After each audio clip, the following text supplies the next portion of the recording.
Una volta non tenevamo niente e la gente era contenta. Mo teniamo tutte cose e non siamo contenti di niente. A domenica che la famiglia si riuniva attorno alla tavola, vicino al camino, e in coppa a una seggia scassata, la nonna raccontava che durante la guerra si dormiva in terra. All'asilo si chiedeva che la panarella, un panino, una mela e una paschetella di Nutella. A scuola elementare tutta la cartella, con cambriula, pochi libri e una canzone che bretella.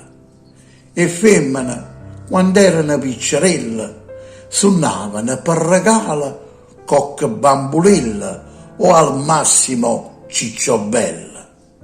I più fortunati, troppo dopo scuola, ebbero puntualmente annanzi alla televisione. La TV dei ragazzi erano sollazze. A sera c'era carosello e quando era fornuta si chiudeva la giornata.